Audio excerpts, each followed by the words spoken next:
सुप्रभात देवियों और सज्जनों, मैं कर्नल सोफिया कुरैशी और मेरे साथ विंग कमांडर व्योमिका सिंह आज आपको 6 से 7 मई 2025 की रात 1:05 से 1:30 बजे के बीच भारतीय सशस्त्र बलों द्वारा अंजाम दिए गए ऑपरेशन सिंदूर के बारे में जानकारी देंगे।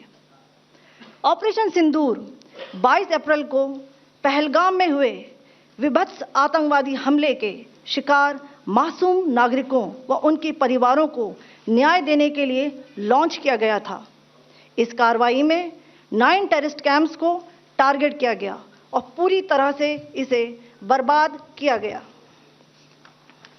पाकिस्तान में पिछले 3 दशकों से टेरर इंफ्रास्ट्रक्चर का निर्माण हो रहा है। इसमें recruitment, indoctrination centres, training areas व लॉन्च पैड शामिल थे, जो पाकिस्तान और पाक अधिकृत जम्मू कश्मीर POJK दोनों में फैले हैं। Operation Sindoor was launched by Indian Armed Forces to deliver justice to the victims of Pahalgam terror attack and their families. 9 terrorist camps were targeted and successfully destroyed. Over the last 3 decades, Pakistan has systematically built terror infrastructure. It is a complex web of recruitment and indoctrination centers, training areas for initial and refresher courses, and launch pads for handlers. These camps are located both in Pakistan as well as Pakistan-occupied Jammu and Kashmir areas. Some of the well-known training camps are located, as you can see on the screen. They are distributed from Savai Nala in the north, counting to approximately 21, ending at Bhagalpur to the south. इन लक्ष्यों का चयन विश्वसनीय intelligence सूचनाओं के आधार पर हुआ ताकि आतंक गतिविधियों की रीढ़ तोड़ी जा सके, और यह खास ध्यान दिया गया कि निर्दोष नागरिकों और सिविलियन इंस्टॉलेशन को नुकसान न पहुंचे। The selection of these targets for Operation Sindoor was based on credible intelligence inputs and role of these facilities in perpetrating the terror activities. The locations were so selected to avoid damage to civilian infrastructures and loss of any civilian lives. This was done with due diligence, and the camps selected for targeting and their engagement will now be shown to you one by one. POJK के target मैं आपको बताना चाहूँगी। सबसे पहले सवाई नाला camp Muzaffarabad, जो कि POJK के लाइन ऑफ कंट्रोल से 30 किलोमीटर दूर है। यह एक लश्कर तोयबा का ट्रेनिंग सेंटर था। 20 अक्टूबर 2024 सोनमर्ग, 24 अक्टूबर 24 गुलमर्ग, 22 अप्रैल 2025 पहलगाम, इन हमलों के आतंकियों ने यहीं से प्रशिक्षण लिया था। सैयदना बिलाल कैंप मुजफ्फराबाद, यह एक जैश ए मोहम्मद का स्टेजिंग एरिया है। यह हथियार, विस्फोटक और जंगल सर्वाइवल ट्रेनिंग का केंद्र भी था। गुलपुर कैंप कोटली, यह LOC से 30 किलोमीटर दूर था। लश्कर तोयबा का बेस था, जो रजौरी पुंछ में सक्रिय था। 20 अप्रैल 2023 को पुंछ में और 9 जून 2024 को तीर्थ यात्रियों के बस हमले में यहीं से आतंकी को ट्रेन किया गया था।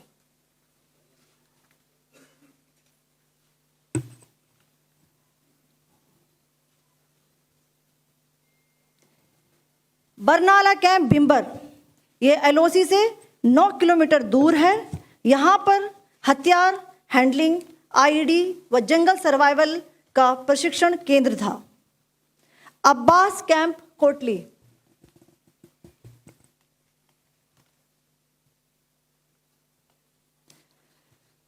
यह LOC से 13 किलोमीटर दूर है। लश्कर तोयबा का फिदाइन यहाँ तैयार होता था। इसकी कैपेसिटी 15 टेररिस्ट को ट्रेन करने की थी।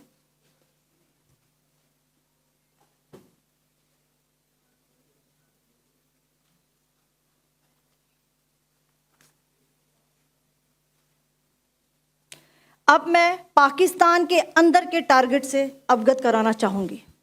पहला, सर्जिकल कैंप सियालकोट। यह अंतर्राष्ट्रीय सीमा से 6 किलोमीटर की दूरी पर है, सांबा कठुआ के सामने।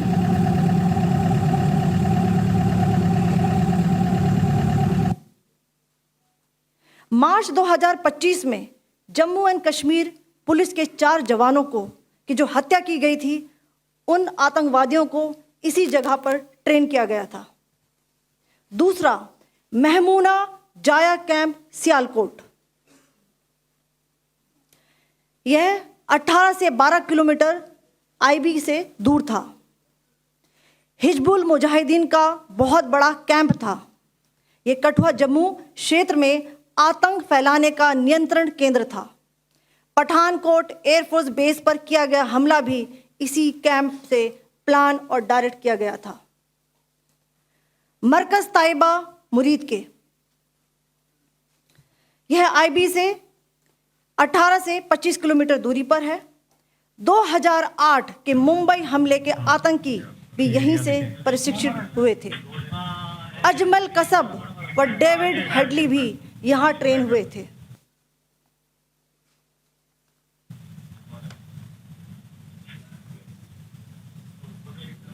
आगे दूसरा आया।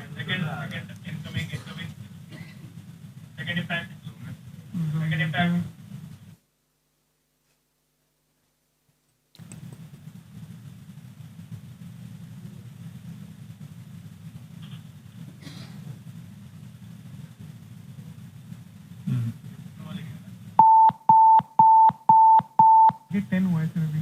टारगेट 10 हुआ, एंक्लोजर सेम ही है। 7 it is hit the target. हाँ हाँ।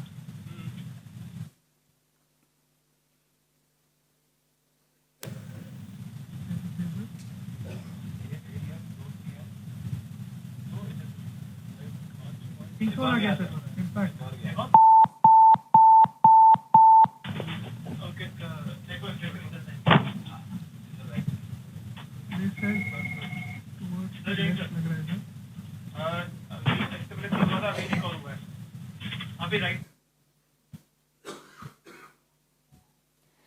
मरकज सुभान अल्लाह भावलपुर, ये इंटरनेशनल बाउंड्री से 100 किलोमीटर दूर है। जैश ए मोहम्मद का मुख्यालय था।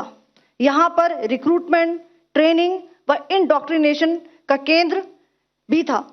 शीर्ष आतंकी अक्सर यहाँ आते थे। मैं आप सबको बताना चाहती हूँ कि किसी भी सैन्य ठिकाने का निशाना नहीं बनाया गया और अभी तक किसी तरह की नागरिक क्षति की रिपोर्ट नहीं है। धन्यवाद। जय Hind.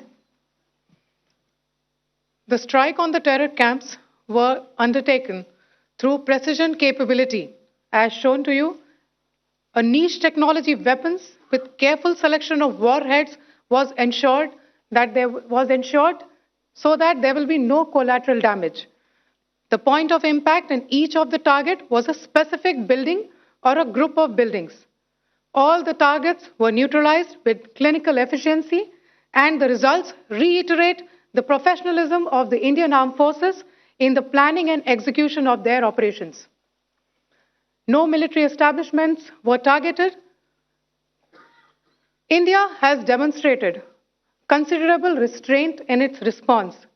However, it must be said that the Indian Armed Forces are fully prepared to respond to Pakistani misadventures, if any, that will escalate this situation. Jai Hind, and thank you very much.